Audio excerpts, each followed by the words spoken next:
रामटेक शहरात महिलांच्या सुरक्षिततेवर गंभीर प्रश्नचिन्ह उभे करणारी घटना समोर आली आहे। एका तरुणाने मागील वर्षभरापासून प्रेमसंबंध ठेवल्यानंतर लग्नाचे आमिष दाखवत एका तरुणीवर अत्याचार केला। विशेष म्हणजे हा प्रकार एका कॅफेमध्ये घडला असून कॅफे चालकानेही या कृत्यात भूमिका बजावल्याचे समोर आले आहे। या प्रकरणी रामटेक पोलिसांनी आरोपींना अटक केली आहे। आरोपींची नावे शुभम वसंत वानखेडे वय 30 वर्ष राहणार जयप्रकाश वाड रामटेक, प्रवीण पुरुषोत्तम कांबळे वय 35 राहणार खरवी तालुका तुमसर जिल्हा भंडारा असे आहे। 10 फेब्रुवारी 2025 रोजी सकाळी पीडित तरुणी महाविद्यालयात जात होती। याच दरम्यान शुभम वानखेडेने तिला थांबवले आणि चहा पिण्यासाठी ख्वाईश कॅफे येथे बोलवले। विश्वास ठेवून पीडित त्याच्यासोबत गेली। कॅफे मालक प्रवीण कांबळे याने लॉज परवाना नसतानाही आरोपी शुभम वानखेडेला रूम उपलब्ध करून दिली।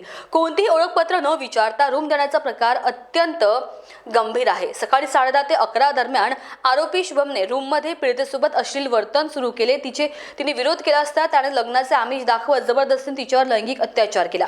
पीडित तरुणी अत्यंत धास्तावलेल्या अवस्थेत घरी पोहोचली। तिने संपूर्ण घटना आईला सांगितली। आईने तातडीने रामटेक पोलीस ठाण्यात तक्रार नोंदवली। तक्रारीनंतर पोलिसांनी तात्काळ तपास सुरू केला आणि गुन्हा नोंदवून आरोपींना अटक केली। आरोपींवर कलम 65(1) BNS तसेच पॉक्सो कायद्याअंतर्गत कलम 4, 6 आणि 17 नुसार गुन्हा दाखल करण्यात आलाय। कॅफे चालकावरील लॉज परवान्याशिवाय खोली भाड्याने दिल्याबद्दल कारवाई करण्यात येणार आहे। या घटनेने रामटेक शहर हादरले असून महिलांच्या सुरक्षिततेवर मोठा प्रश्नचिन्ह निर्माण झाला आहे। एका कॅफेमध्येच महिलांची अब्रू लुटली जात असेल तर अशा व्यवसायांवर प्रशासन काय कारवाई करणार असा प्रश्न नागरिक विचारत आहेत। स्थानिक नागरिक आणि सामाजिक संघटनांनी या प्रकरणात आरोपींना कठोरात कठोर शिक्षा व्हावी आणि अशा प्रकारांना आळा घालण्यासाठी कठोर नियम लागू करावेत अशी मागणी केली आहे। पोलिसांनी वेगाने तपास करीत अवघ्या काही तासात आरोपींना अटक केली। वरिष्ठ पोलीस अधिकारी म्हणाले की महिलांच्या सुरक्षेसाठी पोलीस दल वचनबद्ध आहे। अशा घटना रोखण्यासाठी कठोर उपाययोजना केली जाईल। या प्रकरणात आणखी कोणी सहभागी आहे का हे तपासण्यासाठी पोलीस पुढील चौकशी करत आहे। या घटनेमुळे रामटेक शहरात संतापाची लाट उसळली असून नागरिक आरोपींना कठोर शिक्षा मिळावी अशी मागणी करत आहे।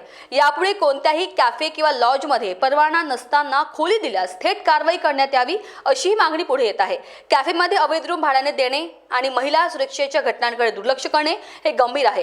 पोलिसांनी अशा ठिकाणी तातडीने कारवाई करावी आणि कडक नियम लागू करावेत। रामटेक शहरातील नागरिकांनीही जागरूक राहून अशा घटना उघडकीस आणण्यासाठी पुढाकार घ्यावा।